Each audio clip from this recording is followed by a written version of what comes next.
कि जो व्यक्ति प्रातः काल ब्रह्म मुहूर्त में उठ करके परम पिता परमात्मा का स्मरण करता है, उस ईश्वर का मुख्य नाम क्या है? ओम है। ईश्वर के मुख्य नाम ओम का जो व्यक्ति चिंतन करता है, जाप करता है, और ओम का अर्थ होता है सर्व रक्षक। हे प्रभु, आप सबकी रक्षा करने वाले हैं। परमात्मा हमें पूर्ण विश्वास है कि चारों ओर से आप हमारी रक्षा करते हैं। ऐसी भावना रखते हुए मन में उस ईश्वर को याद करना। अब इसमें कोई पैसा लगता है क्या? कुछ नहीं लगता। इसलिए जो लोग प्रातः काल उठ करके भगवान के इस पहले यज्ञ को, ऋषि दयानंद के बताए हुए इस पहले यज्ञ को नहीं करते, वो अभागे हैं। क्यों? क्योंकि मनुष्य जन्म प्राप्त करने के बाद जो व्यक्ति परमात्मा का स्मरण नहीं करता वो पशुवत कहलाता है। और ईश्वर का नाम तो कण कण में व्याप्त है। जिसने हमें मनुष्य का शरीर दिया है, हम उसके लिए अगर समय न निकाल पाए तो इससे बड़ा दुर्भाग्य क्या होगा। फिर आगे कहा दूसरा यज्ञ कौन सा?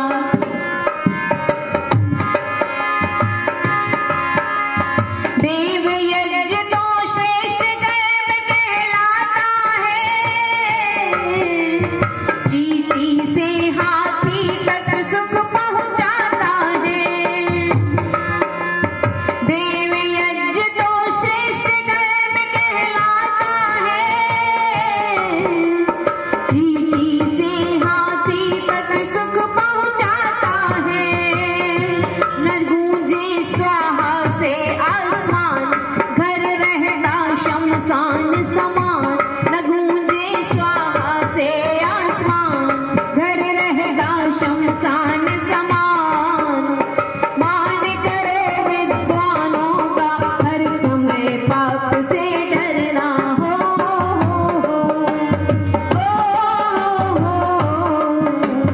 ऋषि दयानंद ने समझाया 5 यज्ञ का करना, दीन दुखी निर्बल जनों के कष्ट हमेशा हरना हो।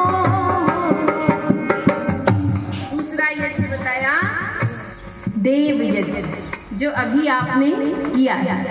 इस यज्ञ से जड़ और चेतन दोनों देवताओं की पूजा होती है। यह यज्ञ हमें बहुत कुछ देता है।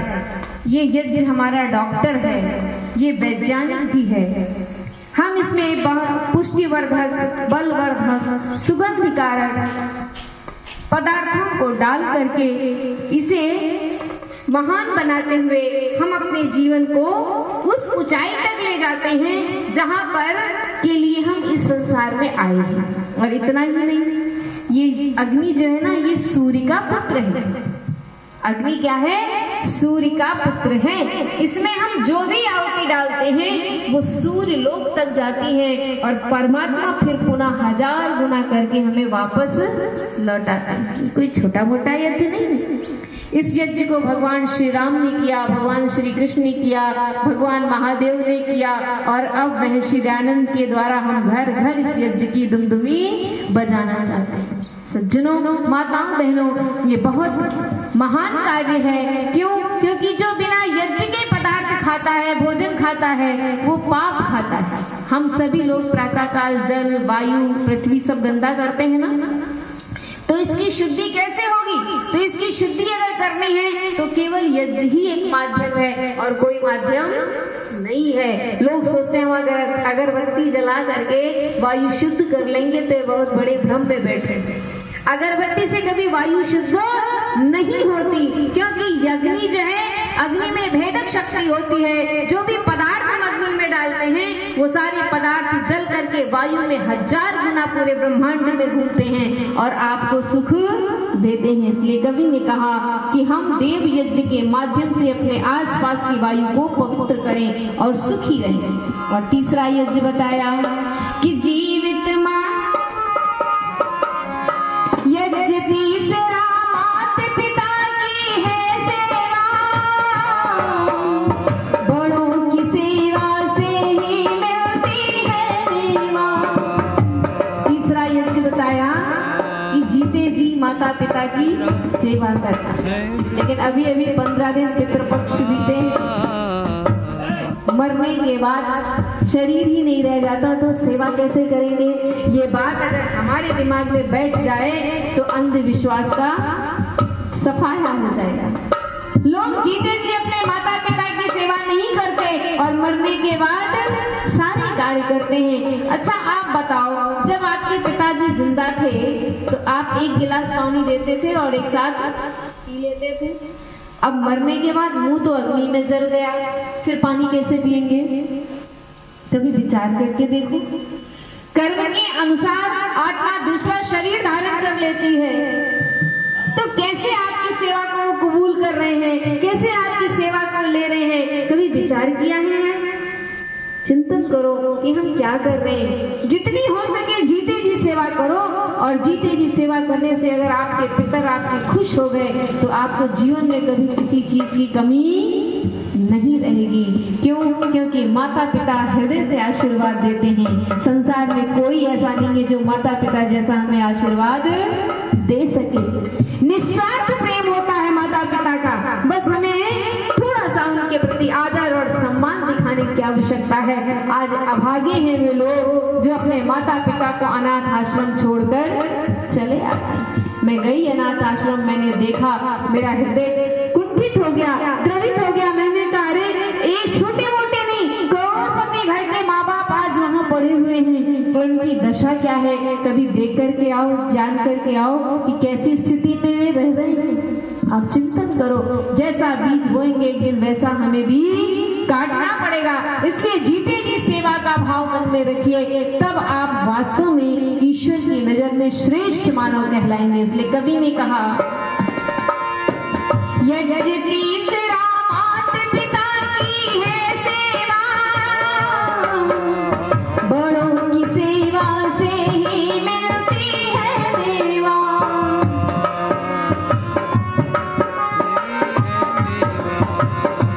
कर दे जीते जी सब अर्पण, कर दे जीते जी सब अर्पण, ना कर मरने पे श्राद्ध और तर्पण। भूखे पेट गर मरा बाप मुश्किल है श्राद्ध से करना हो।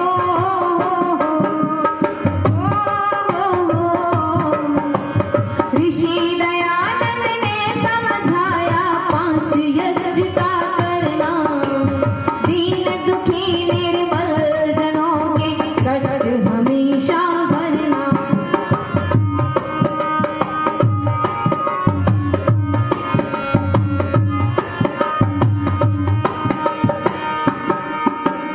जाने अनजाने में कितने जीव मरे, इनके प्रायश्चित के लिए बलिवेश भरे। चौथा यज्ञ बता रहे हैं, हम लोग धरती पर पैर रखकर चलते हैं, आकाश में तो उड़ते नहीं। कितने चींटी, कितने चीटा, कितने जंतु काम करते करते कितने कीड़े मर जाते हैं। तो इनका प्रायश्चित कैसे होगा? इनका भी तो पाप लगता है। तो कह रहे हैं इनके प्रायश्चित के लिए आप बलिवेश यज्ञ करिए। आपकी रसोई में जो पदार्थ बने हैं, जैसे चावल है, चावल में थोड़ा सा घी, चीनी या गुड़ मिला करके अग्नि में 10 आहुतियां दे करके उस पाप के बच सकते। इसलिए हम अपने अन्न को वेद सिखाता है कि हम अपने अन्न को बांटकर खाएं, और जो बांटकर खाता है वही मनुष्य कहलाता है। पशु तो अकेले खाते हैं। कुत्ते को एक रोटी डाल दो, देखो कैसे लड़ते हैं। कोई कुत्ता रोटी नहीं खाएगा और सब घायल मिलेंगे। इसलिए लड़ने का स्वभाव तो पशुओं का है, हमारा तो देवत्व का स्वभाव है, और हम बांटकर खाने वाली परंपरा में जीने वाले लोग हैं। इसलिए अपने अन्न को कभी अकेले मत खाइए, पहले अपने माता पिता को खिलाइए।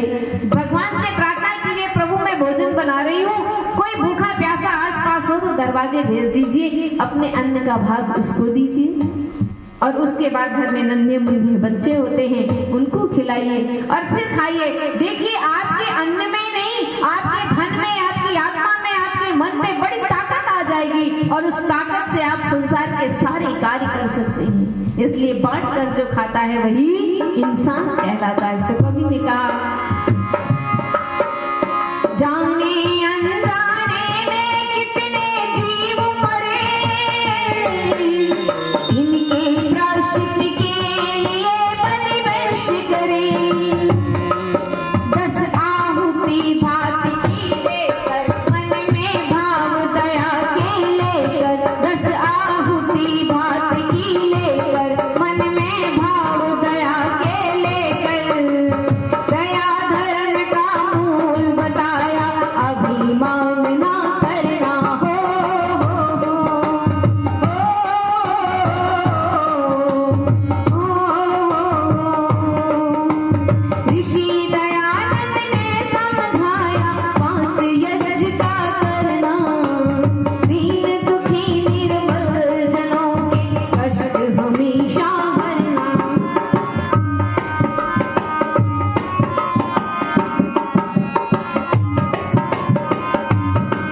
अतिथि यज्ञ।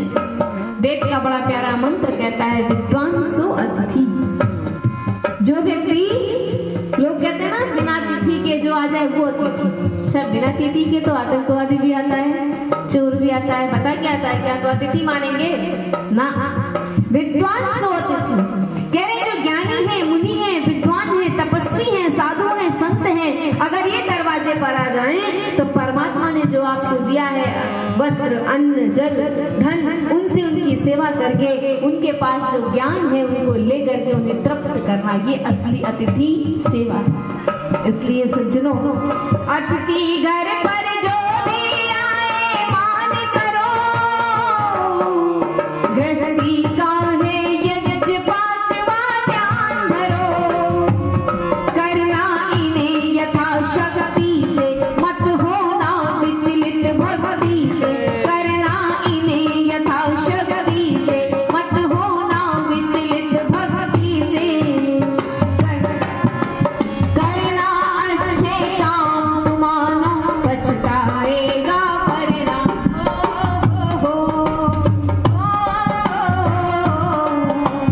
ऋषि दयानंद ने समझाया 5 यज्ञ का करना, दीन दुखी निर्बल जनों के कष्ट हमेशा भरना।